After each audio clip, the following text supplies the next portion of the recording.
Vaginal intercourse के बाद female में वजाइना से ब्लीडिंग होना, इसे ही पोस्ट कॉइटल ब्लीडिंग कहते हैं।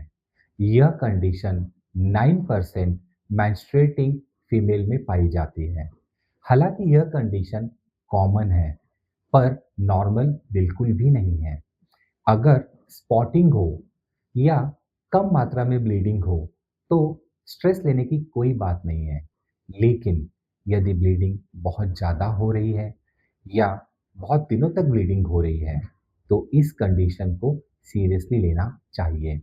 तो आइए हम जानते हैं ऐसे कौन कौन से कंडीशंस या ऐसे कौन कौन से कारण हैं जिनमें वजाइनल इंटरकोर्स के बाद में ब्लीडिंग हो सकती है। तो कई फीमेल में वजाइनल ओपनिंग जो होती है वो बहुत ही छोटी होती है, इसी को हम नैरोइंग ऑफ सर्विक्स भी कहते हैं। इसके अलावा कई बार गर्भाशय में इन्फेक्शन होता है या वजाइना के आउटर ओरिफिस में इन्फेक्शन होता है, उसकी वजह से भी इस कंडीशन में जब इंटरकोर्स होता है तो उसके बाद ब्लीडिंग हो सकती है। इसी तरह से कुछ सेक्सुअल ट्रांसमिटेड इन्फेक्शन जैसे कि क्लेमाइडिया, गोनोरिया में इंटरकोर्स के बाद ब्लीडिंग हो सकती है। इसी तरह से कुछ फीमेल में ईस्ट इन्फेक्शन के बाद भी ब्लीडिंग देखी जाती है।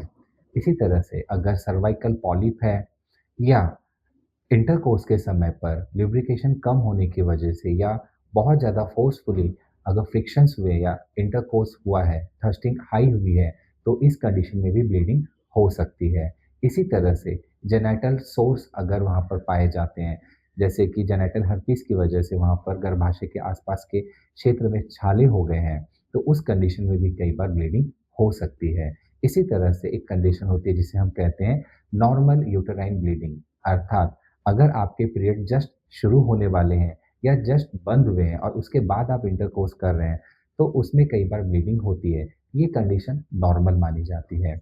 इसी तरह से सर्वाइकल इक्ट्रोपियन एक कंडीशन होती है। इसके अंदर सर्विक्स के अंदर एक्स्ट्रा सेल की ग्रोथ हो जाती है और इसमें भी कई बार ब्लीडिंग हो सकती है। इसी तरह से यूटेराइन प्रोलैप्स में या वजाइना या सर्विक्स में या यूटरस में कैंसर हो या प्री कैंसरस सेल हो तो उसमें भी ये कंडीशन देखी जाती है। इसी तरह से पेल्विक इन्फ्लामेटरी डिसीज में भी ये कंडीशन देखी जाती है।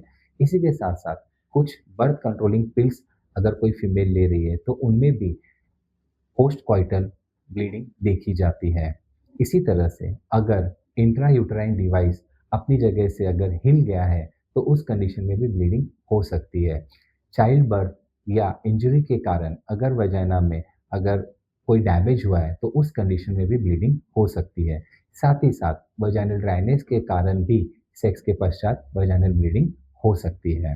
कुछ ऐसी कंडीशंस होती हैं जिसके अंदर ब्लीडिंग बहुत ज़्यादा होने के चांसेस होते हैं, जैसे कि यूटेराइन प्रोलैप्स के अंदर, सर्वाइकल एक्ट्रोपियंस के अंदर, एंडोमेट्रियोसिस में या कोई इम्प्लांटेशन किया गया है गर्भाशय के अंदर तो उस कंडीशन में।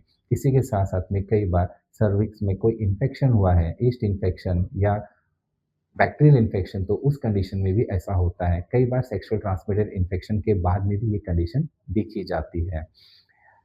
हमें याद रखना चाहिए कि इस कंडीशन में अगर आपकी ब्लीडिंग नहीं रुक रही है, तो आपको एक अच्छे डॉक्टर से मिलना चाहिए और एक प्रॉपर इन्वेस्टिगेशन कराकर उसके कॉज़ फैक्टर को समझकर आपको ट्रीटमेंट लेनी चाहिए। सबसे इम्पोर्टेंट बात कि अगर आप प्रेग्नेंट हैं और अगर आपको सेक्स के बाद हैवी वजाइनल ब्लीडिंग हो रही है, तो यह मिसकैरेज या एक्टोपिक प्रेगनेंसी का लक्षण हो सकता है। ऐसी कंडीशन में भी आपको तुरंत मेडिकल हेल्प लेनी चाहिए। अब हम बात करेंगे ट्रीटमेंट की। देखिए, जैसा कॉज़ होगा उसी के हिसाब से आपको ट्रीटमेंट लेनी होती है।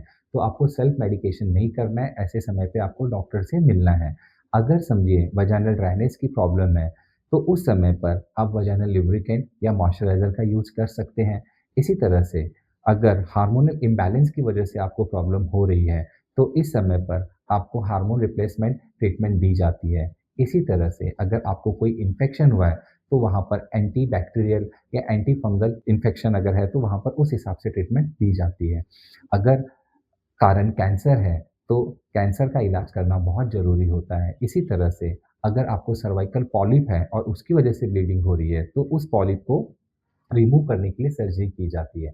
और अंत में याद रखिए, सेक्स के बाद वजाइनल ब्लीडिंग के बहुत सारे कारण होते हैं, इसलिए फिर से मैं कहूँगा कि सेल्फ मेडिकेशन नहीं करना है। एक अच्छे डॉक्टर से मिलकर प्रॉपर इन्वेस्टिगेशन कराकर उनके सुपरविज़न में एक प्रॉपर ट्रीटमेंट लेनी चाहिए। धन्यवाद।